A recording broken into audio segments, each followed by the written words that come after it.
Good morning. I thought I'd come on today to talk about baking myths. Now, there are lots of common misconceptions around baking and bakers in general, so I thought I'd cover a few of these points. Now, the first one is that it costs a lot of money to set up a cake business. No, it doesn't. Right at the beginning when I started, I bought everything known to man. I bought 15 rolls of cellophane, all different patterns, all different designs. I think my husband was actually a bit concerned that I had a bit of an obsession with cellophane. You really don't need that much. You need one roll. Now, I would recommend going for a clear cellophane with a plain white pattern, because if you find that your bouquets you are piping are very intricate, if you then put a busy cellophane around it, you're taking the emphasis away from your beautiful flowers that you've just piped. So if you try and go for a really plain design, that is the way to go. The other thing I would recommend you investing in is a stand mixer. Now, you can use a hand mixer if you can't afford to buy one of those, but obviously just take that little bit longer. So if you can invest in one, then I would highly recommend that. Other than that, you will need piping nozzles, obviously. Now, for certain piping nozzles, I would recommend buying multiples because you will be busy. When you start doing this, you will be busy. So if you're, say, piping rose, for example, and you need the rose to pipe in a different colour, it means you've got to go and empty the bag, wash the nozzle, etc., etc. So it's easier if you have multiples of some nozzles. Certainly the ones in my beginner's bundle anyway, I would recommend buying multiples of those. You need good piping bags. Again, I always recommend Elork piping bags from Amazon. They are 15-inch piping bags and they are the best that I've found on the market. I've gone through thousands of piping bags, some that split, some are too big. These are literally just right and they've got a textured outside, so you've got a good grip on them sort of in the hot weather. The other thing I would recommend getting is one colour of bows. Certainly if you're doing my bouquets, don't buy bows in 50 different colours. Buy either green or just cream ones or white ones, because they will go with whatever you are piping. Because you will always put green foliage in your cupcake bouquets, the green will always go. I do sell these on my online shop. I'm sold out right this second in time, but they are coming in. So I'd recommend that. You need tissue paper, which is pence, literally pence tissue paper is. Again, get it absolutely anywhere. You just need to make sure it's acid free.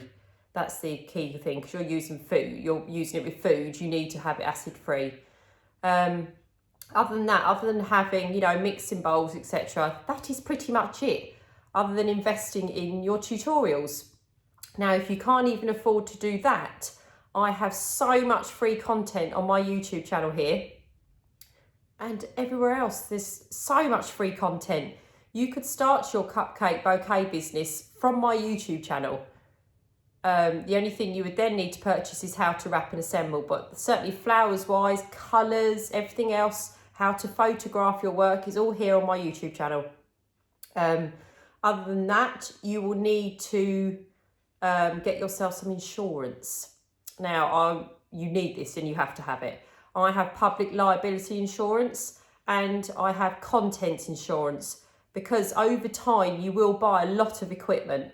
And certainly your stand mixer, if you buy one of those, they are quite pricey, aren't they? And you don't want that to break. You don't want your oven to break and then be left with that bill. So I always have public contents insurance, sorry. Now, the public liability is more for, obviously, if something happens with an order, although you're not going to give anyone food poisoning because baking is classed as very low risk. It's more if, say, a customer trips up outside your door or anything like that. One other thing that people do seem to forget is if you are offering a delivery service of your cakes, you must inform your car insurance company. Because if you have an accident and they see that you have goods in the car, like your cakes, bouquets, whatever you've got in your car, your insurance is null and void. So you have to inform them that you are using it for business. It's usually an additional £5 to £10. It's not a lot onto your insurance, but you really must do that. Because I say, if you have an accident and they see you've got goods in there, you have no insurance. So I would highly recommend doing that. Now, when it comes to setting up your cake business, a lot of people are scared, again, another myth, that it's too much to do. You know, how am I going to do it all? It really doesn't take that long. I was exactly the same. The thought of doing everything that I need to do, I was like, oh, it's too much, but it really isn't. First thing you need to do, contact your local council, inform them that you're setting up a cake business. They will then arrange for an inspector to come out and inspect your kitchen, because obviously you're dealing with food, you have to be inspected. Again, don't be scared of this. I was a nervous wreck before mine came, and I literally got all the kids out, got rid of the dog, as in not rehomed him, I mean just sent him out of the house. And I was so scared, and he was the loveliest bloke in the world. The problem is we always see stuff on telly, don't we, like when they're trying to shut down businesses, things like that. They're not like that. They want to help you. They want you to succeed. I had everything in place, all bar a couple of things, which he told me about. He said, yeah, you just need to do this, this and this. And I still got my 5-star. So, because we're classed as very low risk, we're lucky in the cake industry. Yeah, that was about it. But you also must inform the government that you're setting up. You need to set up as a sole trader. If you are just giving your cakes, say if you're a hobby baker and you're just giving your cakes to family and friends, you don't need to do this. It's the moment you start selling, you need to inform the government, the council, everybody. Now, to have your 5-star food hygiene certificate, you need to do this online. It's easy. You don't need to go to a class. It's so simple. I did it online. So it's a level 2 health, food and hygiene certificate. So easy. It's, if I can do it, trust me, you can do it. So you need a level 2 to be able to get your 5-star. Just gives you some knowledge as well, because there's a few things I learned on there that I never knew. So it was quite good to do it actually anyway. And you need to redo this sort of every 18 months, because obviously guidelines change, things change all the time. So try and get that done. Well, you have to get that done if you want to have your insurance. Other than that, you are ready to rock and roll.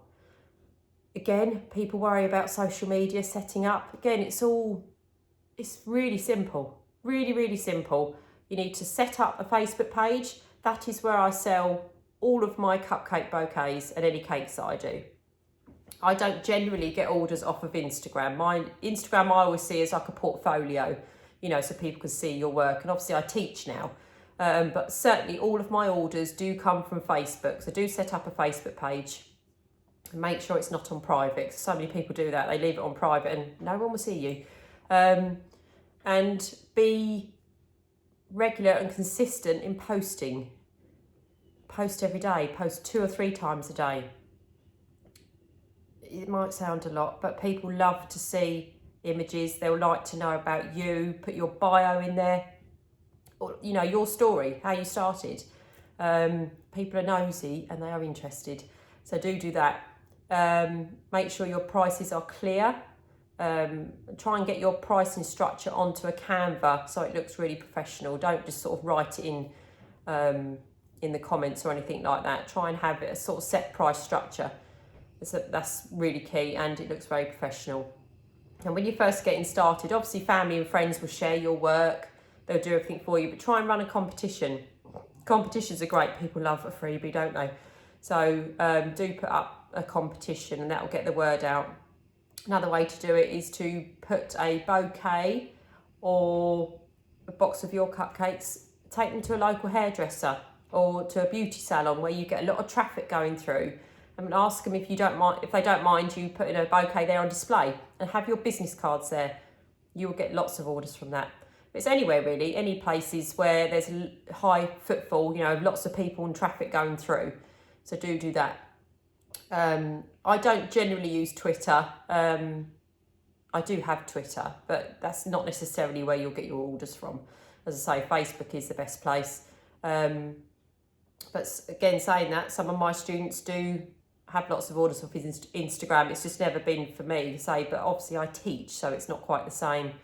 Other than that, that's about it really.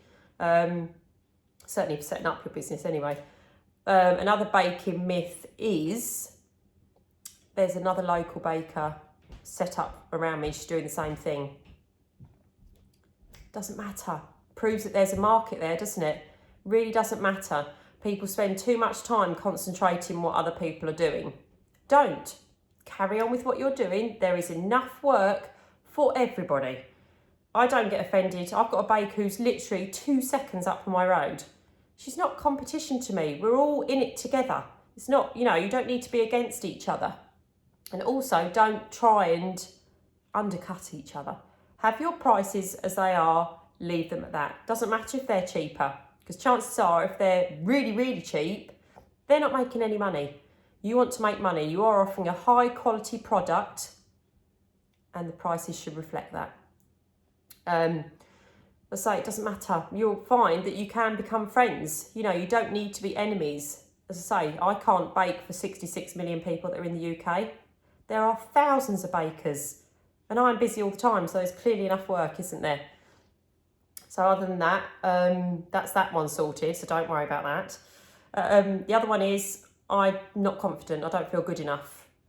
That was me. I was exactly the same. I was like, people aren't going to buy these. I've got no confidence in this. And you just develop it over time. Just keep doing it, keep practicing, and you'll be amazing. So they are some of my baking myths. I've got loads more, so I will do another video on this, but I hope that's cleared a few things up. As I say, they are myths. None of them are true. Have a good day.